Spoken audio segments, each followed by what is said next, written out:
Ipinatigil na rin muna ng mga otoridad ang operasyon ng isa pang kumpanyang nagbebenta ng durian candy sa Davao City.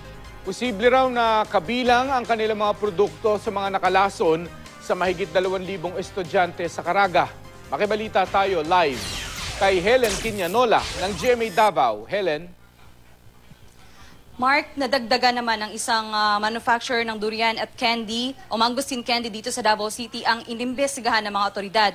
Kasunod ng pagkalaso ng mahigit 2,000 estudyante sa Caraga Region dahil sa pagkain ng naturang candy.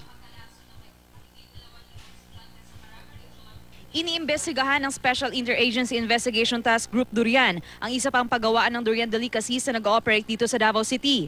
Lumabas sa inisyal na investigasyon ng task group na kasama ang ilan sa mga produkto ng kumpanyang Blessings Durian sa mga durian candy na naibenta sa Caraga Region. Posibleng kabilang daw ito sa mga nakain ng mga nalason doon. Inabisuhan na ang nasabing manufacturer na itigil muna ang kanilang operasyon para magbigay daan sa patuloy na investigasyon.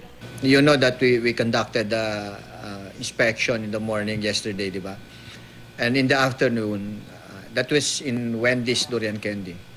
In the afternoon, we conducted another establishment that is Blesses Durian Candy. Hindi lang kasi lumalabas na ang nakalason isang Wendy's. But based on with coordination with the officers of Region 13, yung Blesses Durian Candy nakapagpalaso ng mga bata. Tumangging humarap sa kamera ang may-ari ng nasabing manufacturer, pero anya, kumpleto sila sa mga papeles para mag-operate. Malinis din daw ang sistema nila sa paggawa ng candy. Hinihintay na lang ng task group ang resulta ng laboratory test sa sampling ng candy mula sa naturang manufacturer na ipinadala sa Maynila. We get samples doon sa mga raw materials na ginagamit and additives sa paggawa ng durian candy. And these were collected by the National Headquarters Crime Laboratory, and it will be subjected to laboratory test by the Philippine General Hospital, yung toxicology department nila.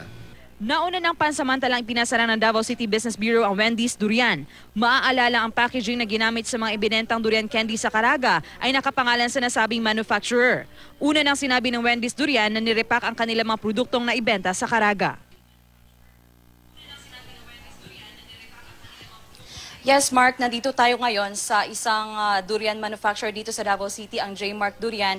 Pinatigil muna ang operasyon nila for 2 days sapagkat alinsunod sa utos ng City Health Office sa lahat ng mga durian manufacturer dito sa Davao City, alinsunod para magbigay daan sa patuloy na investigasyon sa nangyaring insidente sa Caraga Region. Kwento ng may-ari kanina na hindi sila nakapag-produce ng durian sa Caraga Region at iba pang rehiyon dito sa Mindanao at labis nila ikinalungkot ang pagtigil operasyon ng kanilang shop sapagkat apektado umano ang kanilang kita. At yan muna ang latest mula dito sa Davao City. Helen Quinanola, Nagbabalita, Pilipinas.